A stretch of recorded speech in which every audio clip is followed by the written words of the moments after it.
जिल्हाधिकारी कार्यालयामध्ये खास करून महावितरणची एक विशेष बैठक बोलवण्यात आली। एप्रिल महिन्यामध्ये,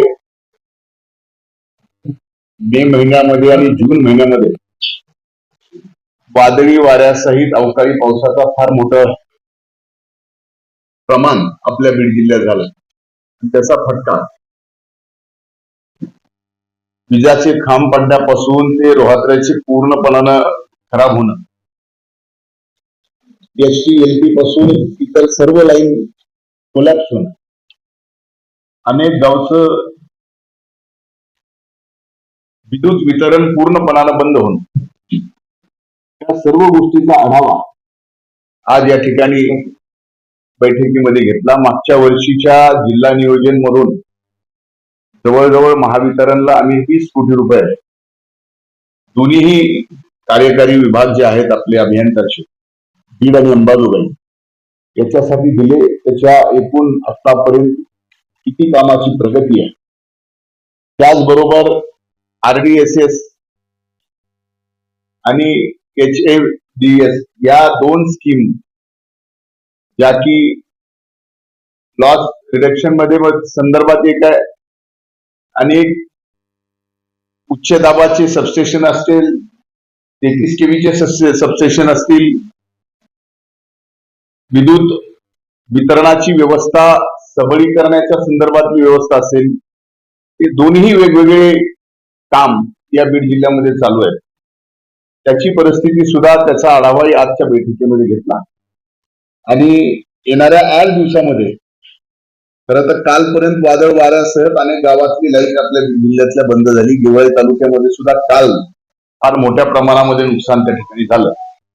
पण महावितरणकडून येणाऱ्या 8 दिवसाच्या आत बीड जिल्ह्यातील या अवकाळी पावसामुळं, वादळ वाऱ्यामुळं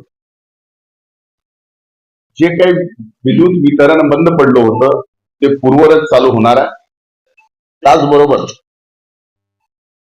ज्या ज्या ठिकाणी ट्रान्सफॉर्मर 25चे असतील, म्हणजे सिंगल फेस असतील, 3 फेस असतील, त्याची फारशी पेंडन्सी आता नाही आहे, पण ती सुद्धा दोन्ही कार्यकारी विभागाची जी मागणी आहे त्या मागणीप्रमाणे प्रत्येक गावाला त्या ठिकाणी जिथे मिळाली नाही त्यांना मिळणार आहे। एक व्यापक बैठक आज महावितरणाच्या एकूण जिल्ह्याच्या व्यवस्थेच्या संदर्भात घेतली आणि मला नक्कीच खात्री आहे की इथून आजच्या बैठकीनंतर फार मोठ्या गतीनं वितरण हे काम पूर्ण करेल।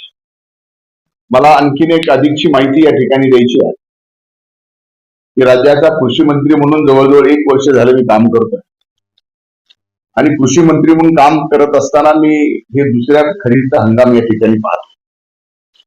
मागच्या वर्षी खरीपच्या हंगामामध्येच माझ्यावर कृषी विभागाची जबाबदारी आली आणि जबाबदारी आल्यानंतर मोठ्या प्रमाणात दुष्काळाला सुद्धा आपल्याला सामोरं जावं लागेल। त्याबरोबर कृषी मंत्री म्हणून जबाबदारी आल्यानंतर राज्याच्या शेतकऱ्याला नमो किसान सन्मान योजनेच्या सारखी केंद्र सरकारचे 6,000 आणि राज्य सरकारचे 6,000 असे 12,000 एकूण राज्यातील जवळजवळ 97 लाख शेतकऱ्यांच्या खात्यावर जमा व्हावी या उद्देशाने महाराष्ट्र सरकारने सुद्धा नमो किसान सन्मान योजना ही PM किसान सन्मान योजनेची प्रेरणा म्हणून त्याला अधिकचे 6,000 रुपये राज्य सरकारने देण्याचा निर्णय घेतला। त्याचबरोबर 1 रुपयाच्या पीक विम्याच्या संदर्भामध्ये निर्णय घेतला आणि यावेळेस सुद्धा आपण खरीपाला सामोरं जात असताना अनेक ठिकाणाहून वेगवेगळ्या पद्धतीचे आरोप या ठिकाणी कृषी विभागावरती, कृषी मंत्र्यावरती केले जातात। खरं तर ज्यांनी कुणी हे आरोप केले त्यांनी पूर्णपणाने जर माहिती घेतली असती तर कदाचित हे आरोपही माझ्यावरती झाले नसते। मी आपल्या माध्यमातून आज राज्यस्तरीय माहिती बियाण्याच्या संदर्भात आणि खताच्या संदर्भात अगदी थोडक्यात या ठिकाणी सांगणार। कोर्ट केस दाखल आतापर्यंत जी काही कारवाई करण्यात आलेल्या आहेत, कृत्रिम टंचाई करून भाववाढीनं बियाणं देण्याच्या संदर्भामध्ये, तर बियाण्याच्या संदर्भात जवळजवळ 417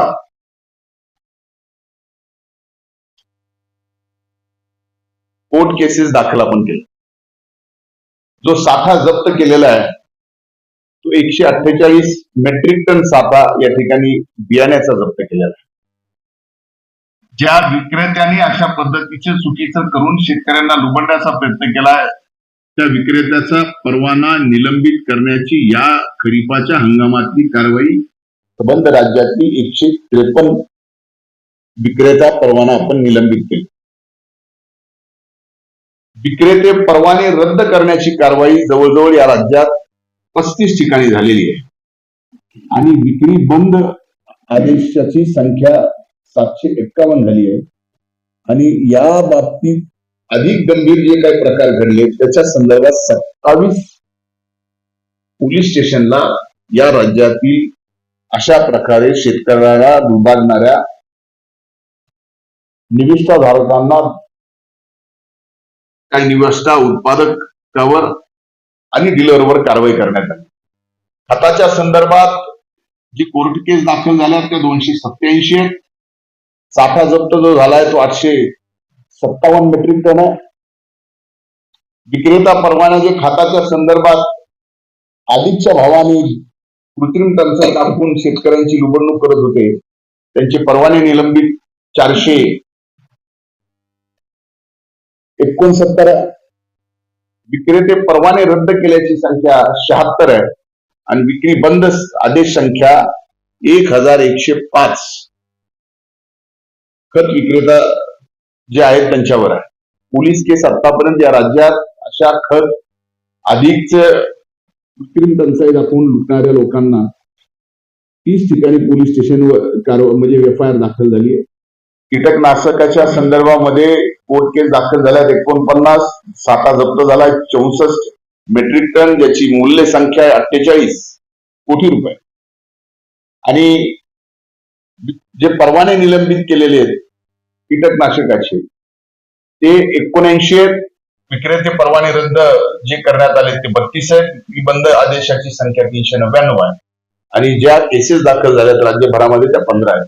म्हणजे एकूण अशा पद्धतीची कृत्रिम टंचाई दाखवून शेतकऱ्याची लूट बियाणं आणि खत आणि कीटकनाशकामध्ये जे कोण करत होते त्याची एकूण कोर्ट केस दाखल केल्याची संख्या 753 आहे. जप्त साठा जो केलेला आहे तो एकूण बियाणे खत आणि कीटकनाशकाचा 1088 मेट्रिक टन आहे आणि विक्रेत्याची परवाना जे निलंबित करण्याची संख्या ती 701 आहे. विक्रेते परवाने रद्द करण्याची संख्या 143 आहे. विक्री बंद आदेश संख्या ही 2255 आहे आणि 72 ठिकाणी आतापर्यंत या ठिकाणी पोलीस केसेस केलेल्या आहेत. मला अधिकची या ठिकाणी आपल्याला एवढीच माहिती द्यायची आहे की या संदर्भामध्ये कृषी विभागाने आचारसंहिता संपल्यानंतर दुसऱ्याच दिवशी मी स्वतः खरीपची बैठक संबंध राज्यभरामध्ये घेतली आणि राज्यभरामध्ये कुठल्याही शेतकऱ्याला बियाण्याची अडचण निर्माण होऊ नये, खताची अडचण निर्माण होऊ नये, कीटकनाशकाची अडचण निर्माण होऊ नये यासाठी आम्ही एक टास्क फोर्स पण तयार केला आणि बियाणं घेत असताना कृत्रिम टंचाई दाखवून, खत घेत असताना कृत्रिम टंचाई दाखवून ज्या पद्धतीने शेतकऱ्यांची लूट करण्याचा दरवर्षी प्रयत्न होतो तो प्रयत्न यावर्षी होऊ नये म्हणून आम्ही एक व्हॉट्सअप नंबर मागच्या वर्षी केला होता, यावर्षी केला की आपण एखादा दुकानदार निविष्ठाधारक जर अधिकच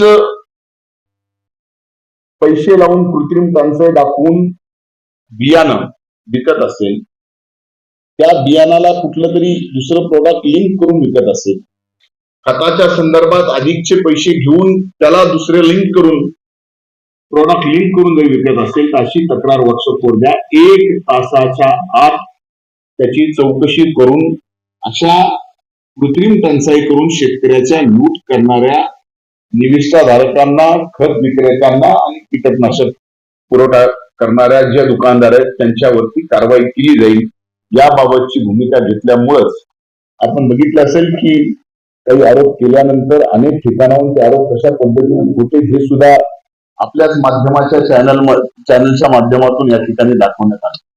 म्हणून मी महाराष्ट्रातील तमाम माझ्या शेतकरी बंधू भगिनींना या ठिकाणी अतिशय विश्वासानं सांगतो की खताची बियाण्याची कसलीही टंचाई या राज्यामध्ये नाही. कृत्रिम टंचाई करून लूट करण्याचा कोणी प्रयत्न करत असेल तर कृषी विभागाने जो व्हॉट्सअप नंबर या ठिकाणी दिलाय त्या व्हॉट्सअप नंबरवरती तक्रार आपण करा. आपल्या नावात गोपनीयता ठेवून त्या ठिकाणी लगेच त्या तक्रारीवर 1 तासाच्या आत कारवाई केली जाईल. कुठेही कसल्याही प्रकारे शेतकऱ्याची लूट हा कृषी विभाग या खरीप हंगामाच्या निमित्तानं होऊ देणार नाही. हा विश्वास मी महाराष्ट्रातल्या शेतकऱ्यांना या ठिकाणी देतो. माझं निवेदन या ठिकाणी संपलंय. आपल्याला जर या बाबतीत काही आणखीन अधिकचे प्रश्न विचारायचे असेल तर विचारू शकता. मराठवाड्यामध्ये 3 शेतकऱ्यांच्या ज्या खूप मत आहेत त्यावर जे पूल आहे त्याच्यामुळे मी कृषी विभागाच्या माध्यमातून कृषी विभागाच्या माध्यमातून एक राज्य पातळीवरती शेतकऱ्याच्या संदर्भामध्ये अपघाताची एक योजना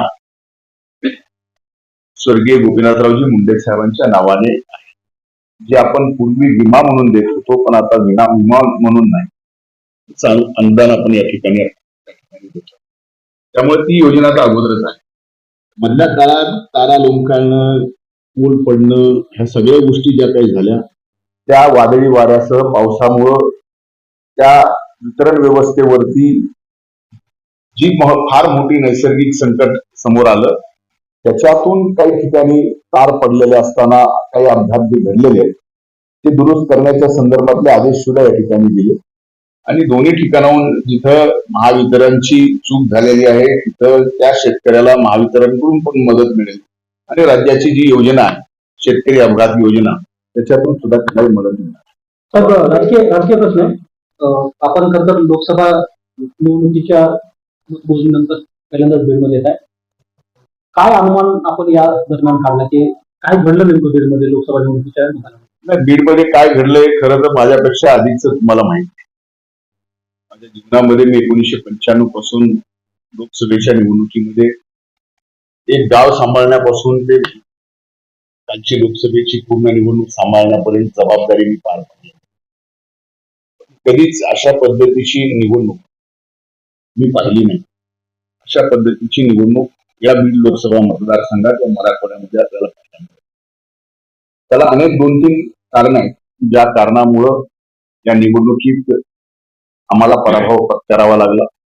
स्वतः या ठिकाणी या जिल्ह्याचा पालकमंत्री या नात्यानं महायुतीचा एक घटक पक्ष म्हणून भारतीय जनता पार्टीच्या उमेदवार माझ्या बदली पंकजाताईचा प्रचार करत असताना त्याची जबाबदारी माझ्यावर असताना त्या पराभवाची सर्वस्वी जबाबदारी मी माझ्या खांद्यावर घेतलेली याची खरंच एक फार मोठं माझ्यासाठी हे दुःख आहे, याची वेदना आहे. कारण ठीक आहे, लोकशाहीमध्ये निवडणूक आमच्यासारखा व्यक्ती जात पात धर्म न पाळता राजकारण करणार, त्याच्यासाठी राजकारण हे फक्त आचारसंहिता लागून मतदान होईपर्यंत असतं. त्याच्यानंतर आम्ही सर्वांचीच असतो. मी पहिल्यांदा या जिल्ह्याच्या जनतेला पराभव झाला असला तरी मी बीड जिल्ह्यातल्या मायबाप जनतेचे आभार मानतो की या देशातल्या पहिल्या 12 निवडून आलेल्या किंवा पडलेल्या उमेदवारांच्या देशातल्या पहिल्या 12 मध्ये आमच्या महायुतीचे उमेदवार माननीय पंकजाताईंना या ठिकाणी मतदान दिले. अतिशय कमी मतांनी पराभव झाला त्याचं दुःख नक्कीच या ठिकाणी मला आहे. जातीय समीकरण, आरक्षण, ज्या पद्धतीनं जात धर्म अशा पद्धतीची निवडणूक होत असताना हेही खरं आहे की शेतीमालाला भाव मिळाला नाही, याबाबतही सर्वदूर म्हणजे फक्त महाराष्ट्रात नाही तर सर्वदूर शेतकऱ्यांच्या मनामध्ये एक खंत होती.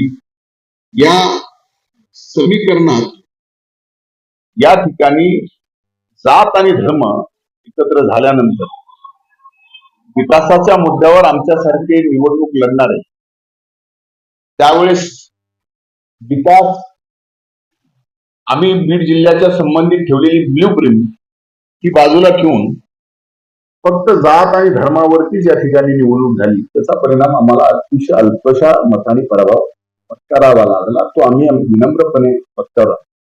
पण त्याच्यापेक्षाही अधिकच दुःख निवडणुकीच्या निकालानंतर तो ज्या पद्धतीनं निकाल लागला आणि पंकजाताईचा पराभव झाला, असंख्य ताईंवर प्रेम करणाऱ्या या बीड जिल्ह्यातल्या आमच्या बांधवांनी आपला जीव समर्पित केला, तो पराभव सहन झाला. ते फार दुःख देणार आहे. म्हणून माझी आपल्या माध्यमाच्या माध्यमातून बीड जिल्ह्याच्या मायबाप जनतेला, ज्यांनी मतदान केलंय, ज्यांनी अतिशय प्रेम व्यक्त करून स्वतःच्या खांद्यावर निवडणूक घेऊन ही निवडणूक लढवली, त्यात पराभव स्वीकारावा लागला, पण तो पराभव पचनी पडत नाही म्हणून आपला जीव या ठिकाणी देत आहे. ते मात्र आपण थांबवलं पाहिजे. आपला जीव संपवण्यासाठी नाही, तर येणारी निवडणूक जिंकण्यासाठी आमच्या सर्वांसाठी फार महत्वाचं आहे. आपलं कुटुंब शेवटी उघड्यावर पाडून अशा पद्धतीनं एक पराभवानंतर आपलं किती प्रेम आहे ताईंवर, मुंडे कुटुंबावर, हे सगळं त्याची आम्हाला पूर्ण जाणीव आहे. तरी आपण हे थांबवलं पाहिजे. येणाऱ्या काळामध्ये आपला जीव संपवून प्रेम व्यक्त करणं हे आम्हाला अपराधी ठरवणार कुठंतरी आहे. त्याच्यानी आम्ही कुठंतरी हे पराभव पचवत असताना ह्या सगळ्या घटना घडल्यानंतर कुठंतरी अधिकच दुःख, अधिकच्या वेदना आम्हा सर्वांना त्या ठिकाणी होतात. म्हणून माझी हात जोडून कळकळीची विनंती आहे. पंकजाताईंनी सुद्धा विनंती केली, मी आज या ठिकाणी विनंती करतो की हे अशा पद्धतीचा आत्महत्या करणं, स्वतःला संपवून घेणं आणि हा पराभव पचनी न पडल्यामुळे ह्या सगळ्या गोष्टी घडल्या, हे थांबवलं पाहिजे. आपलं कुटुंब, आपलं परिवार म्हणजे आपण सर्वजण आहोत, पण आपल्या आई वडिलांना, आपल्या पत्नीला, आपल्या मुलांना असं उघड्यावर पडून एका पराभवाने खचून आपलं जीवन संपवणं हे कधी स्वर्गीय मुंडे साहेबांनाही मान्य होऊ शकणार नाही. आपण त्यांना संघर्ष योद्धा म्हणून बघितलं. पंकजाताईंनी संघर्ष केला, मी संघर्ष केला. संघर्ष करत असताना आपण पराभव जरी झाला तरी तो पचनी पडून पुढे चालायचं असतं, पुढे जिंकायचं असतं. आणि एका पराभवाने कुणाचं राजकारण संपत नसतं, हे या ठिकाणी आपण लक्षात घेतलं पाहिजे म्हणून माझी विनंती. हा ट्रेंड जर असाच राहिला तर याचे परिणाम येणाऱ्या विधानसभा निवडणूक होतील असं वाटतं. एक लक्षात घ्या की लोकसभेमध्ये जे नुकसान व्हायचं होतं, या ठिकाणी ते नुकसान या ठिकाणी माहितीचं झालेल्या माहितीच्या उमेदवाराचं झालं. विधानसभेचा ट्रेंड काय असेल ते मी आजच सांगणार नाही. येणारा काय ठरवेल. आज बोलणं थोडस फार लवकर होईल. आणखीन 3 महिने जायचे. 3 महिन्यानंतर विधानसभेच्या निवडणुकीत महायुती म्हणून आम्ही निवडणूक लढवत असताना त्यावेळेस काय परिस्थिती होईल याचा आज चिकित्सा होऊ शकत नाही, त्याचं अवलोकन पण आज होऊ शकत नाही. योग्य वेळेला मी त्यावेळेस तुमच्या आणि सुरेश दसांनी एक विशेष आभार मानण्यामध्ये त्यांच्या संभ्रम करण्याचा सल्ला त्यांना कोणीतरी दिला. ती एवढी काही परिपक्व नाहीये, त्याच्यातून अशा पद्धतीचे आभार त्यांनी व्यक्त करावे. आणि तेही माझे आणि सुरेश दसांचे याच्या पाठीमाग पूर्णपणानं संभ्रम निर्माण करणं, ते संभ्रम निर्माण करून कुठंतरी वितुष्ट निर्माण करून पुन्हा एकदा अशा पेटलेल्या वातावरणात आपली भाकर भाजून घ्यायची, या संदर्भातला एक स्टेटमेंट त्यांचं दिसतं.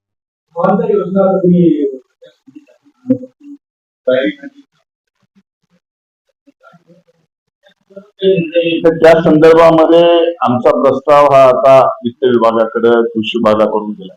सुरुवातीला पणन विभागाकडून खरं तर हा प्रस्ताव जाणं क्रमप्राप्त होतं, पण पणन विभागाकडून काही केंद्र सरकारचे नियमावली मदतीच्या बदलल्यामुळं पणनकडून तो प्रस्ताव पाठवता आला नाही, म्हणून कृषी विभाग पहिल्यांदा हा प्रस्ताव या ठिकाणी पाठवत आहे. वित्तनी या ठिकाणी मंजुरी दिली तर त्याच्यात लगेचच येणाऱ्या कॅबिनेटमध्ये, कदाचित 18 तारखेच्या कॅबिनेटमध्ये याबाबत मंजुरी मिळेल आणि जवळजवळ 97 लाख हेक्टरवर सोयाबीन आणि कापूस उत्पादक शेतकऱ्यांना प्रति हेक्टरी 5,000 देण्याच्या संदर्भामधला हा प्रस्ताव आहे. तो प्रस्ताव वित्त विभागाने मान्य केल्यानंतर कॅबिनेट समोर येईल आणि कॅबिनेटमध्ये अंतिम निर्णय होईल. कॅबिनेटमध्ये अंतिम निर्णय होईल. त्याच्यात कदाचित रकमेमध्ये कमी जास्त, हेक्टरमध्ये कमी जास्त, ज्या काही गोष्टी कमी तर होणार नाही, पण जास्तीचं काय होईल, पण 4,600 कोटी रुपये कमीत कमी आम्ही 97 लाख हेक्टरवर या ठिकाणी शेतकऱ्यांना देणार आहोत.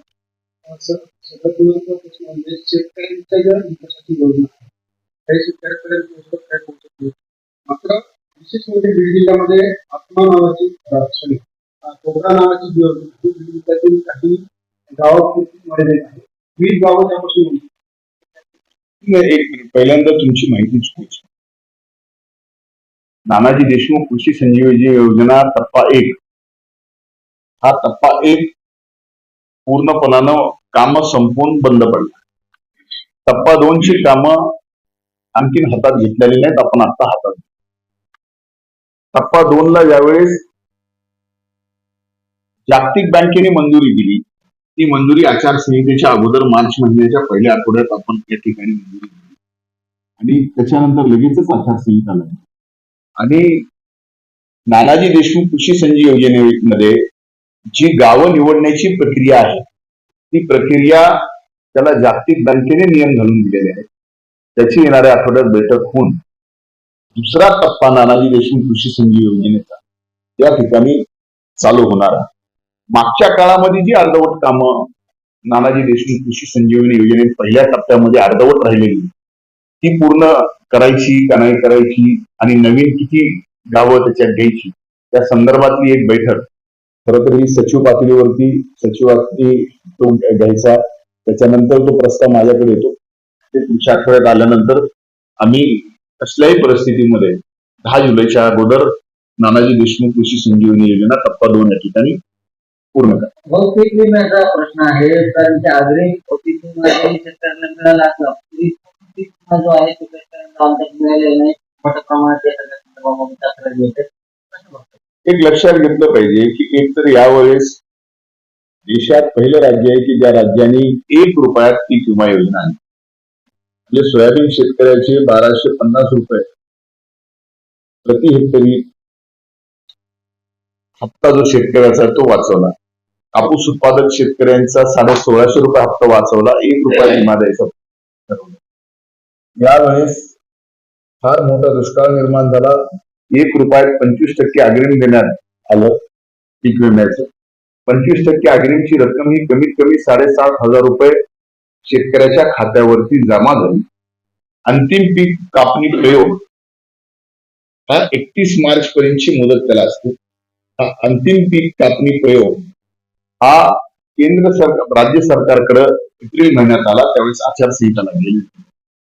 केंद्र सरकारचा निधी पीक विमा कंपनीला जो खिस्सा आहे केंद्र सरकारचा तो जाण्याचा होता. तो सुद्धा निवडणुकीच्या काळात निधी जमा पीक विमा कंपन्यांना झाला.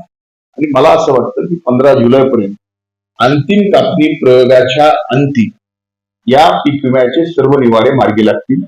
आणि जी घट मागच्या दुष्काळामुळं सोयाबीनच्या आणि कापसाच्या आणि खरीपाच्या सर्वच पिकाच्या संदर्भात ज्या ज्या पीक विमा योजनेचा लाभ शेतकऱ्यांनी 1 रुपयात घेतलाय त्यांची जी तूट आहे त्या तुटीप्रमाणे उर्वरित पैसे पीक विमा कंपन्या नक्कीच देतील. एक लक्षात घेतलं पाहिजे की एकीकडे 25% अग्रिम देताना 7,500 रुपये आम्ही अगोदरच दिले. आता जवळजवळ हेक्टरी प्रमाणे सोयाबीन आणि कापसाचे भाव एमएसपीच्या खाली आले आणि एमएसपीच्या खाली आल्यामुळे शेतकऱ्यांना या ठिकाणी फार मोठं नुकसान सहन करावं लागलं. म्हणून आज खंबीरपणानं हे महायुतीचं सरकार आदरणीय एकनाथरावजी शिंदे, आदरणीय अजितदादा पवार, आदरणीय देवेंद्रजी फडणवीस यांच्या नेतृत्वाखाली आणि हा निर्णय घेऊन 4,600 कोटी रुपये देऊ. म्हणजे आतापर्यंत म्हणजे वर्षाला 6,000, 1 रुपयात पीक विमा, पुन्हा भाव कमी झाले एमएसपी पेक्षा म्हणून 4,600 कोटी रुपये आणि अंतिम पीक कापणी प्रयोगानंतर उर्वरित राहिलेला विमा असं 4ही ठिकाणाहून कवच आपण शेतकऱ्यांसाठी या ठिकाणी करतोय. अंतिम निवाडे सुद्धा 15 जुलैपर्यंत या ठिकाणी पीक विम्याचे होते. 2023 मध्ये जे कांदा उत्पादक शेतकऱ्याचे नुकसान झालं होतं त्याच्या अजून नुकसान भरपाई एक लक्षात घ्या, 850 कोटी रुपये राज्य सरकारने कांदा उत्पादक शेतकऱ्यांचं जे नुकसान झालं होतं त्याच्यासाठी दिले गेले आणि 851 कोटी रुपयामधले जवळजवळ 831 कोटी रुपयाचं वाटप झालंय. 21 कोटी रुपयाचं वाटप हे कुठेही केवायसी, भूमी अभिलेख या तांत्रिक कारणासाठी राहिलेलं आहे. नाही तर जवळजवळ कांदा उत्पादक शेतकऱ्यांचं जे नुकसान झालंय मागे 850 कोटी रुपये जे राज्य सरकारने जाहीर केले ते कांदा उत्पादक शेतकऱ्यांना मिळाले. तर साहेब उदरनिर्वाहाचा प्रश्न होता. जानेवारीपासून आतापर्यंत 461 शेतकऱ्यांनी एक लक्षात घेतलं पाहिजे की या महाराष्ट्रात आत्महत्या होणं या पुरोगामी महाराष्ट्रात कुठल्याही राज्यात शेतकऱ्यांनी आत्महत्या करणं ही सर्वांसाठीचा म्हणजे त्यातल्या त्यात एक शेतकऱ्याचा पोरगा म्हणून अनेक वर्ष शेतकऱ्यांसाठी संघर्ष केला. मग माझ्यासाठी सुद्धा कृषी मंत्री झाल्यानंतर आणि त्याच्या अगोदरही वेदनादायी आहे. पण स्वाभाविक आहे की एकमेव संबंध जगभरामध्ये शेतकऱ्याची अशी जाते जी उघड्या आभाळाखाली शेती करते. त्यामुळे प्रत्येक पहिलं नैसर्गिक संकट जर कोणावर घाव घालत असेल तर पहिला घाव हा शेतकऱ्यावर येतो. त्यामुळे त्याचं जे नुकसान होतं त्या नुकसानातून जो शेतकरी सावरत नाही त्यात अशा पद्धतीनं खऱ्या अर्थानं शेतकरी आत्महत्येचा मार्ग पत्करतो. पण आता शेतकऱ्यांसाठी आदरणीय मोदी साहेबांनी स्वतः पीएम किसान सन्मान योजना चालू केली. आता 17वा हप्ता त्यांनी बघितला असेल की पहिली कॅबिनेट झाल्यानंतर तिसऱ्यांदा प्रधानमंत्र्यांची शपथ घेतल्यावर पहिल्यांदा स्वाक्षरी जर केली असेल तर 17वा हप्ता शेतकऱ्याच्या खात्यावर जमा व्हावा पीएम किसान सन्मान योजनेचा याच्यासाठी केली.